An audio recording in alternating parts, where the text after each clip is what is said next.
윤창중이 한 말이 있어요. 윤창중, 조원령 변호사, 이 사람도 대리인단 중에 한 명이거든요. 탄핵 인용되면 승복하지 않겠다라고 노골적으로 이야기를 했고요. 반헌법적 인민재판, 마녀 사냥 각하돼야 옳다. 이렇게 이야기를 했고요. 똑같습니다. 언론의 편파와 왜곡 조작 보도로 사태가 촉발됐고요. 조원령 변호사, 대리인단 변호사는 탄핵 인용 시 국제사법재판소로 가야 된다고. 미치겠다 진짜. 망신도. 여기서 중요한 단어가 하나 나왔는데요. 각하라는 표현이에요. 각하는 이제 기각하고 다른 거죠. 일테면 이거를 여기서 결정하는 것 자체가 옳지 않다. 이런 개념입니다. 결정할 거리도 없다는 거지. 그러진 않고 절차상에 문제가 있기 때문에 이걸 우리는 받아들일 수 없다라고 하는 게 각하인데 탄핵 인용도 부담스럽고 탄핵 기각도 부담스러운 재판관들에게 계속 압력 넣고 있는 거예요. 각하해라. 각하해라. 각하 의견을 내라고 압력을 넣고 있는 거라고 보는 거거든요. 그래서 한번 이야기를 한번 해보자고요. 지금 각종 언론들이 뭐 헌법학자라든지 관련자들 인터뷰해가지고 결과를 내고 있는데 전반적으로 보면 세 가지로 갈립니다. 여기 인용해야 된다가 사실상 압도적인 건 맞는데 각하해야 된다는 의견도 있고요. 기각해야 된다는 의견도 있고 그런데 각하해야 된다는 의견의 논리는 이런 거예요. 국회에는 탄핵 사유에 대한 조사와 확인 절차를 전혀 거치지 않았고 국민을 설득시키는 정치적 토론 과정마저 없었다. 헌법이 탄핵 소추의 전제 요건으로 제시한 위반 행위 인정 절차를 거치지 않아서 위법하다. 그래서 이건 각하돼야 된다라고 주장하는 겁니다. 근데 왜 노무현 전 대통령 때의 탄핵을 우리가 한번 겪었었잖아요. 근데 그때에도 뭐 법사위 뭐 쪽에서 뭔가를 더 조사를 한다든가 국민들의 어떤 여론을 수렴한다든가 이런 일은 없었어요. 근데 그렇게 해서 헌재까지 넘어갔을 적에 그때에도 각하 이걸 이유로 각하가 나오진 않았단 말이에요. 그러니까 이 이야기 자체는 이게 지금 우리가 처음 하는 짓이면은 그런가? 이렇게 들을 수도 있는데 이미 겪었단 말이야. 이런 거 가지고는 나가리라는 꼼수를 쓸 수가 없어. 라는 게 우리가 다 학습 효과가 있는 거죠. 그리고 이제 그 말한 것 중에 전에도 우리가 말씀드렸지만요. 국회의원들의 동의 여부를 하나하나에 대해서 14개의 사안을 한꺼번에 묶어서 처리했다고 그랬잖아요. 하나하나에 국회의원의 동의를 물어야 되는데 이거를 하나로 묶어서 표결했다. 절차에 위반되기 때문에 헌재로 간 것 자체가 무효다라고 지금 주장을 하고 있는 거죠. 지금 그렇게 밀어붙이려고 하는 새로운 의견인 거예요. 사실 알고 보면은 인용이냐 기각이냐에 대한 이야기에 꼼수 하나가 더 덧붙여진 거라고 보는 거거든요. 박근혜 대리인단들이 계속 주장하고 있는 게 기각시켜 이런 게 아니고 사실은 각하시켜 이렇게 지금 압력을 넣고 있는 거거든요. 근데 이 얘기도 좀 이상한 거예요. 왜냐하면 노무현 대통령 그 탄핵 때도 이게 개별적으로 표결을 붙여서 한 게 아니었었어요. 그런데다가 결국 지금 봤을 때 그러면 국회에서 탄핵이라고 찬성을 한 의원들은 이거 전체에서 이게 다 탄핵의 이유가 된다라고 생각했을 때 다 된다라고 했을 때 그것을 오케이 탄핵 쪽으로 표를 던진 게 맞기 때문에 이게 개념이 아니라는 거야. 엔드 개념. 그러니까 그게 좀 더 문구적으로 설명을 해드리면 탄핵 소추안에 찬성한 의원은 여러 탄핵 사유를 전부 찬성한 거고 반대표를 던진 사람은 탄핵 사유 중 하나라도 반대한 경우이기 때문에 일괄 표결에서 찬성한 국회의원 234명이잖아요. 그럼 그만큼이 다 맞다. 거기가 올이고 플러스 그 많은 사유 중에 하나라도 다 찬성하지만 하나라도 반대한 사람들 포함하면 더 많다는 거예요. 그렇죠. 그렇게 해석할 수도 있다는 거죠. 그런데 이게 이제 각하라는 게 헌재에서 과연 맞냐라는 근본적인 얘기가 지금 돌고 있는데 예를 들면 그런 거예요. 각하에 대해서는 부적법의 원인이 된 흠결을 보정해서 다시 신청할 수 있어야 각하의 요건이 충족이 된단 말이에요. 그렇다고 치면 이건 상부 기간이 없단 말이에요. 그러면 어떤 경우가 발생해 버리냐면 소수의 의견을 대변하기 위해서 다수의 232명의 의견이 무시돼 버리는 꼴이란 말이에요. 그래서 이게 적용이 안 된다고 보는 게 맞아요. 그래서 인용 아니면 기각이 맞는 것이지 이걸 가지고 괜히 쉽게 말하면 변호인단이나 박근혜 측에서는 이런 것도 있으니까 한번 해봐라. 이렇게 지금 재판관들한테 사실은 협박을 하고 있지만 이걸 모를 재판관이 아니거든요. 그러니까 뭐 이런 식이지. 뭐 굳이 뭐 찬성 반대가 어려우니까 그냥 기권해 기권 뭐 이런 식의 꼰질르는 거예요. 그러니까 아까 진미님도 잠깐 이야기를 했는데 헌재나 대법원은요 일종의 판례가 중요해요. 일종의 판례가 하나 나온 거예요. 2004년도에 노 대통령 탄핵 심판 사건.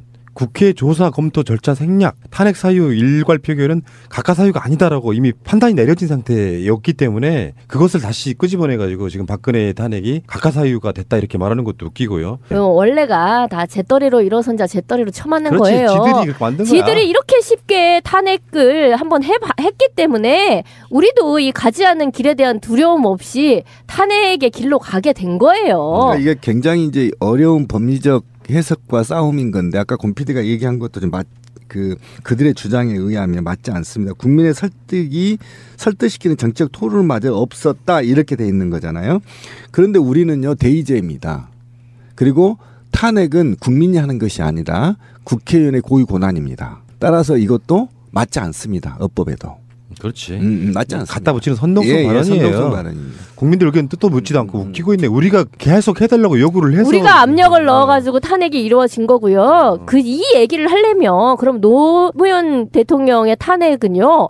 탄핵 반대 집회가 엄청나게 일었었어요. 그리고 그때야말로 이런 날치기가 어딨냐라고. 그때 기억 안 나세요, 진짜? 이 얘기를 하려면 그때 이 얘기를 했어야지. 그렇지. 국회에서 탄핵 소추안이 발의될 때 여론조사 중에 96%가 탄핵 국민을 탄핵을 찬성했기 때문에 이 정도의 현대사에서 높은 국민적 염원을 담고 탄핵을 소추안을 발의한 것이 없었어요. 굉장히 높은 지지. 그러니까 지금 박근혜 관련해 가지고는 뭐 탄핵 사유 중에 여러 가지가 있는 거 아니에요. 뭐 블랙리스트도 있고 세월호도 있고 뇌물도 있고 온갖 것들이 다 있는데 거기에 대해서 우리가 법 전문가는 아니지만 헌재에 있어서의 탄핵 사유는 대통령의 중대한 헌법 또는 법률 위반에 관련된 부분이거든요. 그래서 다시 말씀드리지만 형사재판에서 유죄가 나고 안 나고는 아무 상관없다. 대통령으로서 기본적인 소양, 자격, 국민을 대하는 태도가 맞냐 이거를 보는 것이거든요. 근데 계속 이거를 형사법적으로 대입해가지고 풀어내려고 해요. 예를 들면 이런 식의 표현인 거지. 만약에 박근혜를 탄핵했는데 법정에서는 무죄가 나오면 어떡하냐? 상관없는 거예요. 법 때문에 박근혜가 무죄가 날 수는 있지만 우리가 봤을 때 세월호 7시간 동안 아무것도 하지 않은 점, 그리고 블랙리스트를 아무리 지들이 정책적인 부분이라고 정무적 판단 뭐 이렇게 이야기를 해도 국민들이 봤을 때는 너무 편협해라고 하면 탄핵 사유가 되는 것이고, 심지어는 그거 아닙니까? 저는 이렇게 봐요. 법을 적용하려면 노무현 대통령이 중립성 위반을 해가지고 탄핵 사유가 돼서 탄핵을 밀어붙였던 거 아닙니까? 그런데 그것 헌재에서 봤을 때는 대통령의 자리를 내려놔야 할 정도로 중대 사유가 아니라고 해서 그것을 기각시킨 거거든요. 그러니까 마찬가지로 법률적으로 형사적인 모든 건 다 지워야 된다고 생각해요. 헌법적으로 봤을 때 이 사람은 대통령 자격이 있어 없어만 평가하면 되는 부분이라서 여기다가 온갖 걸어가지고 무슨 뭐 헌재 재판관이 지금 9명이 다 안 됐으므로 이것도 무효다. 아니 이 사람들은 무슨 법을 이렇게 이연령 비연령으로 막 내리 꽂아가지고 반대하고 있는데요. 이게 이제 전반적으로 보면 불복하겠다는 논리거든요. 헌재에서 인용을 해도 불복하겠다. 지금 그걸 분위기 몰아가고 있는. 그렇죠. 네. 계속 명분 쌓기 하고 있는 거예요. 아스팔트 피바다. 네. 대통령을 탄핵을 부결을 시켜보질 않나, 사상 초유의 정당을 해산시켜버리질 않나, 또 그 탄핵을 인용시켜서 또 탄핵을 시켜보질 않나, 이 여러 가지 세계 그 어떤 법학사의 길이 남을 판례들을 우리나라가 여기저기서 만들고 있네요. 진짜. 그러니까 이제 헌법재판소가 없는 나라도 많고 있는 나라가 그렇게 많지 않아요. 미국도 헌법재판소가 없죠. 대법원에서 하는 것이고요. 그래서 사실 헌재 입장에서는 그렇다라고 해요. 우리나라의 그 헌법 재판소 87 체제 이후에 나온 그 헌법 재판소가 타의 모범이 된다는 거야. 자기들 말로는 앞서 나간다는 거지. 원래 의사도요. 수술 많이 한 놈이 장땡이에요. 전 세계적으로 우리나라에 위암 수술이 되게 많아서 위암 수술 한국에서 왔다 그러면 왔다다 이런 식으로 이런 다 이상 야릇한 사건이 워낙에 많아서 한국의 헌재라고 하면 굉장히 앞서 나가는 거를 본다는 거야. 여러 케이스를 상대했으니까. 그런데 지금 헌재가 이번 판에도 이제 지난번에 그 통합진보당 해산처럼 정말 이런 말도 안 되는 짓거리를 만약에 하게 된다면 그 헌재는 있을 이유가 없다는 것으로 국민의 심판을 받게 되는 거죠.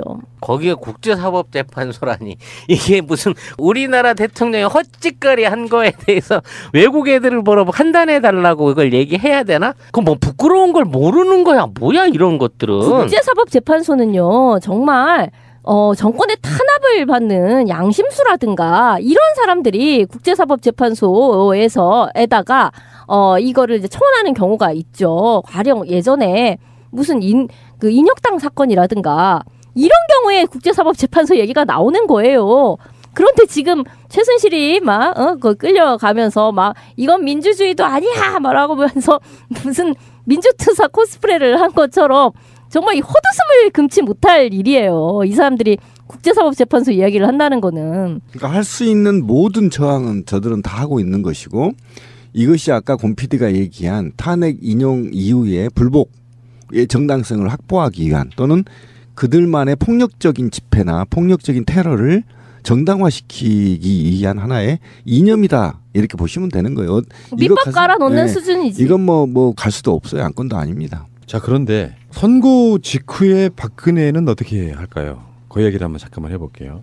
규정이 없어서 지금 우리도 헷갈리는 거예요. 예를 들면 첫 번째. 평소에 좀 시켜봤어야 되는 건데 몇 놈씩. 그러니까 첫 번째 하나는 있어요. 탄핵이 기각되면 바로 업무에 복귀합니다. 시발 안 불겠죠. 이것도 규정이 없대. 언제 복귀해야 되는지. 근데 그 반대 규정이 있잖아요. 탄핵이 국회에서 통과돼서 헌법재판소에 접수되는 순간 업무가 정지되는 것처럼 탄핵이 기각되면 바로 업무에 복귀를 하는데 인용됐을 경우는 아직까지 규정도 없고 선례가 없어요. 그랬을 경우에 박근혜는 언제 청와대를 나가야 되는가부터 굉장히 고민스러워지는 지점이에요. 그러게요. 이걸 바로 그냥 구치소로 인신 구속만 해서 짐 쌀 시간도 안 주고 그냥 푸른색 수위 하나 딱 갖고 들어가서 끌고 나와야 되는 건지 아니면 지짐 다 정리하고 있는 주사제들 다 써보고 먹을 거 먹고 친지들한테 정리해서 짐 보낼 거 다 보낸 다음에 모시고 가야 되는 건지. 통상적인 것은 어쨌든 헌재가 인연 통보서를 직접 박근혜한테 전달하는 날로부터 효력이 있겠죠. 네, 사실은. 그런데 그거를 놓고 언제 며칠 안에 방을 빼야 된다. 닭장 청소를 해야 된다. 이런 거는 지금 나오지 않고 있어서 한간의 정치계에서는 버티면 어떡하지? 그렇지.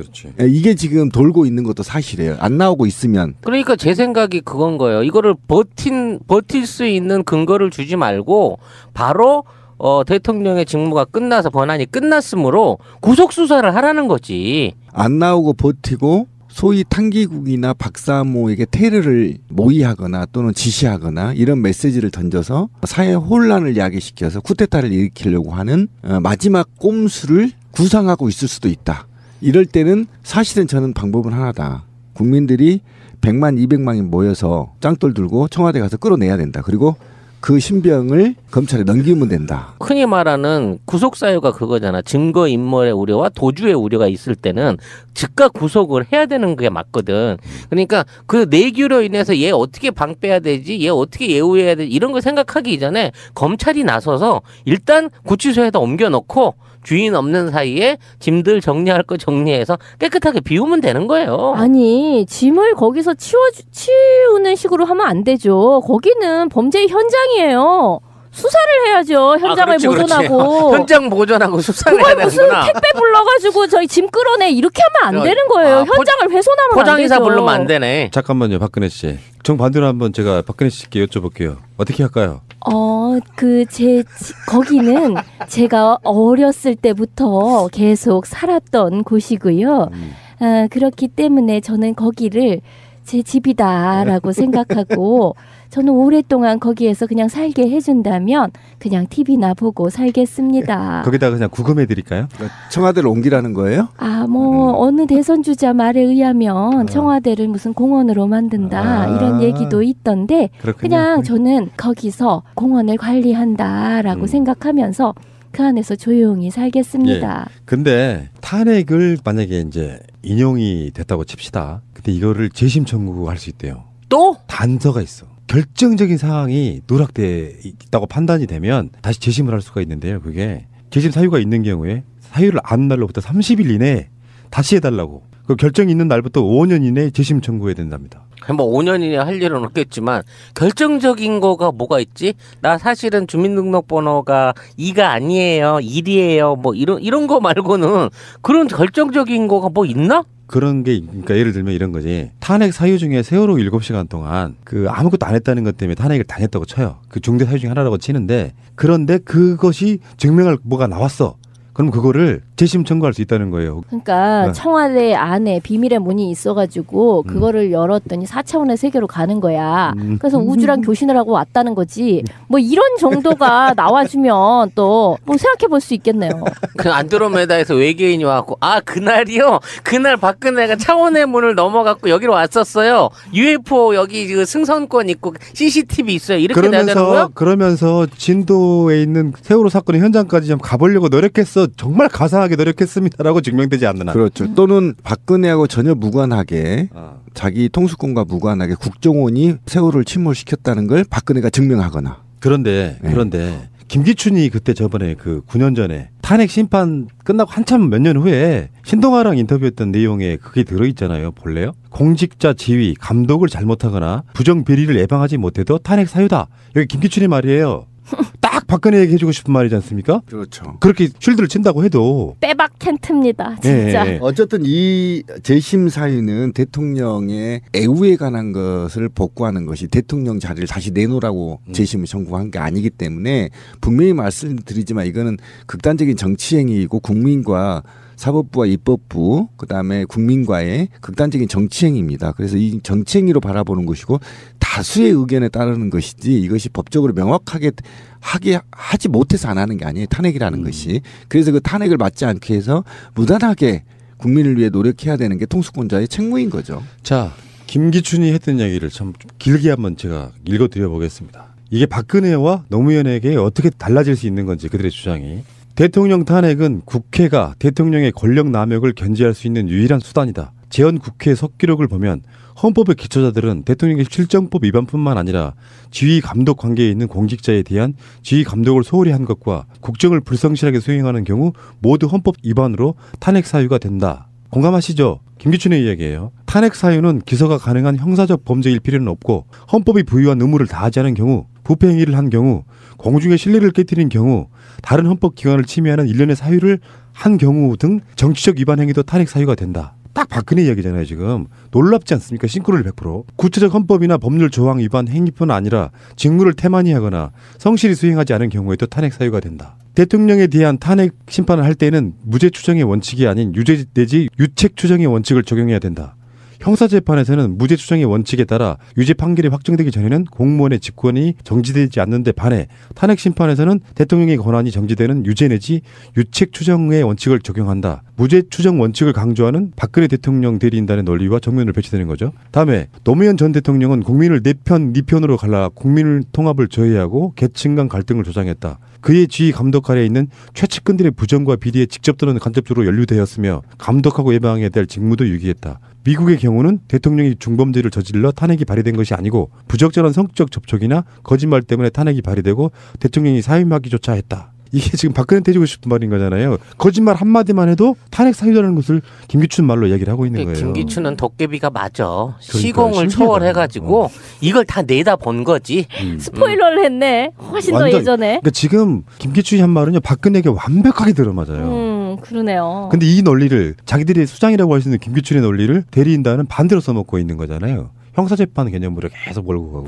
야, 김기춘에게는 과거, 현재, 미래가 동시에 있나 봐. 놀랍잖아요, 진짜. 그러니까 신의 관점에서 보면 과거, 현재, 미래가 동시에 있다라고 하잖아요. 그러니까 그 수준인데. 당시에 노무현 대통령 탄핵이 너무 과한 게 아니었냐고 물어보니까 김기춘이 말이 익었던 거야. 미국에서는 거짓말 한마디만 해도 탄핵 당했다. 성추문 한마디만 해도 탄핵 당했다. 요거는 지금 생각해보면 박근혜가 대국민 사과 3번인가 했잖아요. 다 거짓말이었잖아요. 말짱 거짓말이었잖아. 그 자체만으로 탄핵 사유라는 걸 김기춘이 인정하고 있잖아요. 예.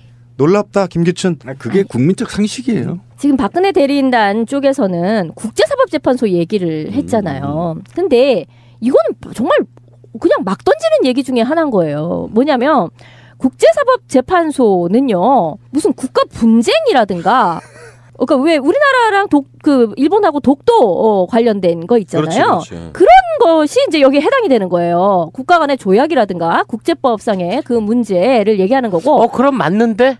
일본 사람인 박근혜가 우리나라에서 대통령 하다가 이 박살난 사건이잖아. 아니 그래서 이게 뭔가 헷갈리신 게 아닌가라는 생각이 드는 게 이거랑 이제 비슷한 게 뭐 이런 게 있죠. 국제형사재판소 이런 게 있는데 그거는 이제 무슨 전범 처리 같은 거. 전범 맞는데? 내란 수계이자 전범을 시도했던 거 맞잖아. 예. 또는 무슨 이제 국제사면위원회 또 이런 게 있는데 이거 헷갈린 게 아니라. 그것도 맞는데? 아니, 국제사면위원회는 왜 양심수 같은 그런 거잖아요. 이거 불쌍하고 어려운 시기를 겪었던 신데렐라 같은 이 여인을 사면해주자는 차원에서 해볼 만한데? 그러니까 나는 이 사람네들이 지금 국제사법재판소를 막 급하니까 막 던졌는데 이게 국가 간 분쟁에 해당되는 이야기인가? 이 사람은 무슨 말하자면 자기는 왕국이야. 그렇죠. 탐기국 국가잖아. 탐기국.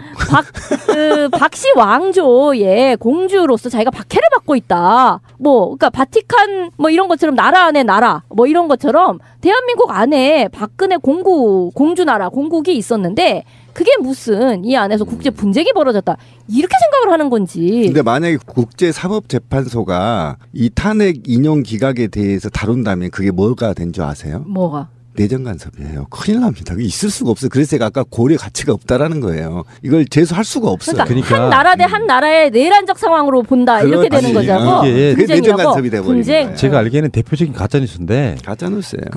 좀 법률적 상식이랄까 이게 좀 떨어지시는 분들한테는 굉장히 선동 요소가 되는 거예요. 좌파들이 언론인의 법정을 다 장악해가지고 박근혜 씨가 부당한 판결을 받을 가능성이 높으니까 여기에 국제사법재판소로 넘겨서라도 박근혜 대통령 구할 수 있다 이런 식으로 선동하는 거예요. 선동하는 거예요. 어이가 없네. 정말 놀라운. 분명히 말씀드리죠. 만약 이거 국제사법재판소에 다룬다면 내정 간섭이에요.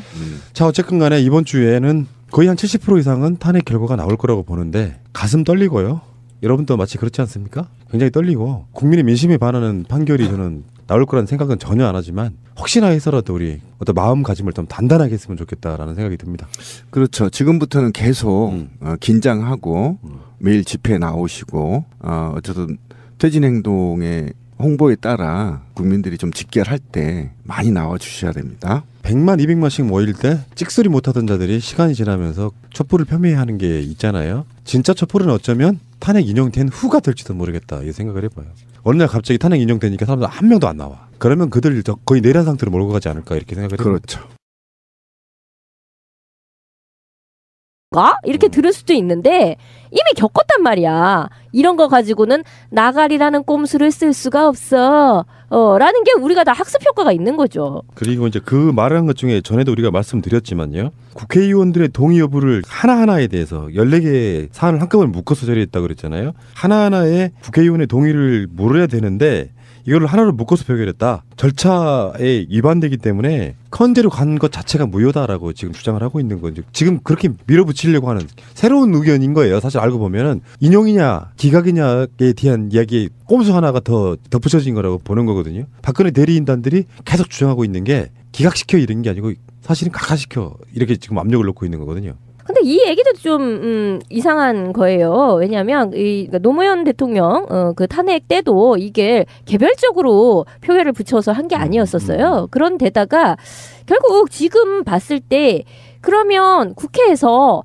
탄핵이라고 찬성을 한 의원들은 이거 전체에서 이게 다 탄핵의 이유가 된다라고 생각했을 때 다 된다라고 했을 때 그것을 오케이 탄핵 쪽으로 표를 던진 게 맞기 때문에 이게 개념이 아니라는 거야. 엔드 개념. 그러니까 그게 좀 더 문구적으로 설명을 해드리면 탄핵 소추안에 찬성한 의원은 여러 탄핵 사유를 전부 찬성한 거고 반대표를 던진 사람은 탄핵 사유 중 하나라도 반대한 경우이기 때문에 일괄 표결에서 찬성한 국회의원 234명이잖아요. 그럼 그만큼이 다 맞다. 거기가 올이고 플러스 그 많은 사유 중에 하나라도 다 찬성하지만 하나라도 반대한 사람들 포함하면 더 많다는 거예요. 그렇죠. 그렇게 해석할 수도 있다는 거죠. 그런데 이게 이제 각하라는 게 헌재에서 과연 맞냐라는 근본적인 얘기가 지금 돌고 있는데 예를 들면 그런 거예요. 각하에 대해서는 부적법의 원인이 된 흠결을 보정해서 다시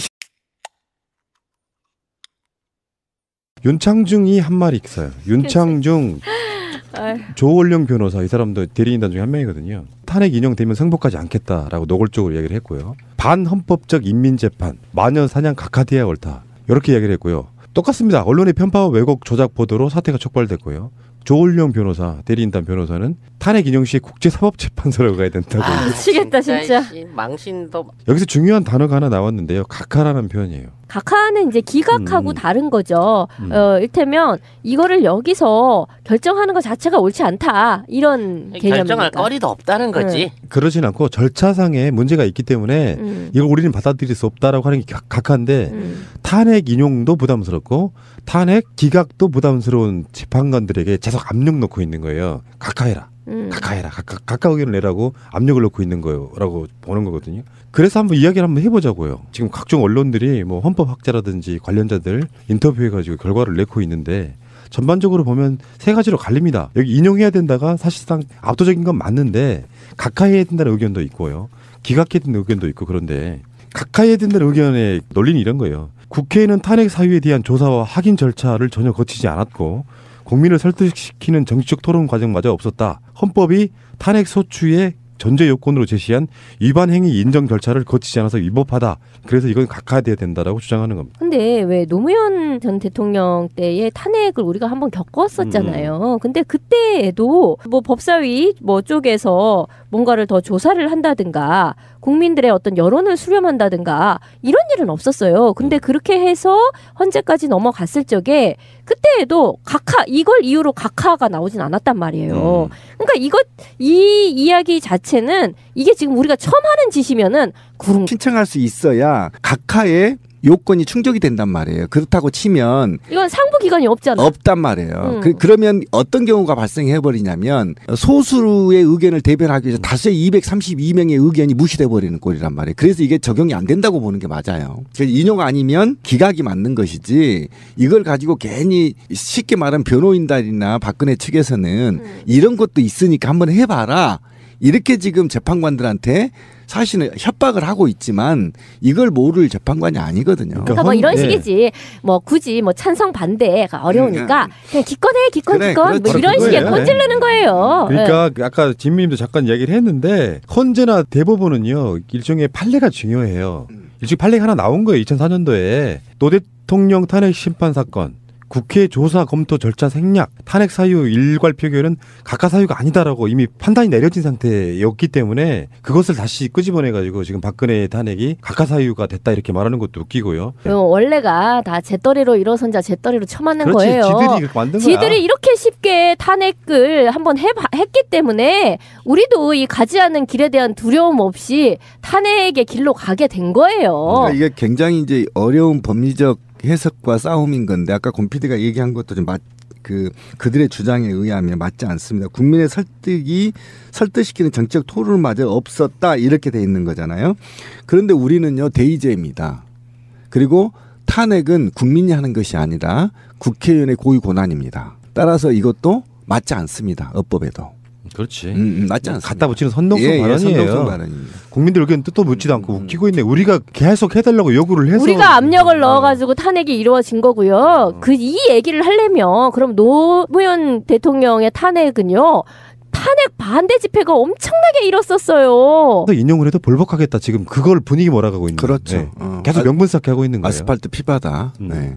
대통령을 탄핵을 부결을 시켜보질 않나 사상 초유의 정당을 해산시켜버리질 않나 또 그 탄핵을 인용시켜서 또 탄핵을 시켜보질 않나 이 여러 가지 세계 그 어떤 법학사의 길이 남을 판례들을 우리나라가 여기저기서 만들고 있네요. 진짜. 그러니까 이제 헌법재판소가 없는 나라도 많고 있는 나라가 그렇게 많지 않아요. 미국도 헌법재판소가 없죠. 대법원에서 하는 것이고요.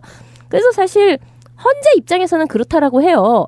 우리나라의 그 헌법 재판소 87 체제 이후에 나온 그 헌법 재판소가 탈모범이 된다는 거야. 자기들 말로는 앞서 나간다는 거지. 원래 의사도요. 수술 많이 한 놈이 장땡이에요. 전 세계적으로 우리나라에 위암 수술이 되게 많아서 위암 수술 한국에서 왔다 그러면 왔다다 이런 식으로 이런 다 이상 야릇한 사건이 워낙에 많아서 한국의 헌재라고 하면 굉장히 앞서 나가는 거를 본다는 거야. 여러 케이스를 상대했으니까. 그런데 지금 헌재가 이번 판에도 이제 지난번에 그 통합진보당 해산처럼 정말 이런 말도 안 되는 짓거리를 만약에 하게 된다면 그 헌재는 있을 이유가 없다는 것으로 국민의 심판을 받게 되는 거죠. 거기에 국제사법재판소라니 이게 무슨 우리나라 대통령이 헛짓거리 한 거에 대해서 외국 애들을 보러 판단해달라고 이걸 얘기해야 되나? 그럼 뭐 부끄러운 걸 모르는 거야 뭐야 이런 것들은. 국제사법재판소는요 정말 정권의 탄압을 받는 양심수라든가 이런 사람들이 국제사법재판소에다가 이거를 이제 청원하는 경우가 있죠. 가령 예전에 무슨 인혁당 사건이라든가 이런 경우에 국제사법재판 그리고 그때야말로 이런 날치기가 어딨냐라고 그때 기억 안 나세요 진짜? 이 얘기를 하려면 그때 이 얘기를 했어야지. 그렇지. 국회에서 탄핵 소추안이 발의될 때 여론조사 중에 96%가 국민의 탄핵을 찬성했기 때문에 이 정도의 현대사에서 높은 국민적 염원을 담고 탄핵을 소추안을 발의한 것이 없었어요. 굉장히 높은 지지. 그러니까 지금 박근혜 관련해 가지고는 뭐 탄핵 사유 중에 여러 가지가 있는 거 아니에요. 뭐 블랙리스트도 있고 세월호도 있고 뇌물도 있고 온갖 것들이 다 있는데 거기에 대해서 우리가 법 전문가는 아니지만 헌재에 있어서의 탄핵 사유는 대통령의 중대한 헌법 또는 법률 위반에 관련된 부분이거든요. 그래서 다시 말씀드리지만 형사재판에서 유죄가 나고 안 나고는 아무 상관없다. 대통령으로서 기본적인 소양, 자격, 국민을 대하는 태도가 맞냐 이거를 보는 것이거든요. 근데 계속 이거를 형사법적으로 대입해가지고 풀어내려고 해요. 예를 들면 이런 식의 표현인 거지. 만약에 박근혜를 탄핵했는데 법정에서는 무죄가 나오면 어떡하냐? 상관없는 거예요. 법 때문에 박근혜가 무죄가 날 수는 있지만 우리가 봤을 때 세월호 7시간 동안 아무것도 하지 않은 점 그리고 블랙리스트를 아무리 지들이 정책적인 부분이라고 정무적 판단 뭐 이렇게 이야기를 해도 국민들이 봤을 때는 너무 편협해라고 하면 탄핵 사유가 되는 것이고 심지어는 그거 아닙니까? 저는 이렇게 봐요. 법을 적용하려면 노무현 대통령이 중립성 위반을 해가지고 탄핵 사유가 돼서 탄핵을 밀어붙였던 거 아닙니까? 그런데 그것 헌재에서 봤을 때는 대통령의 자리를 내려놔야 할 정도로 중대 사유가 아니라고 해서 그것을 기각시킨 거거든요. 그러니까 마찬가지로 법률적으로 형사적인 모든 건 다 지워야 된다고 생각해요.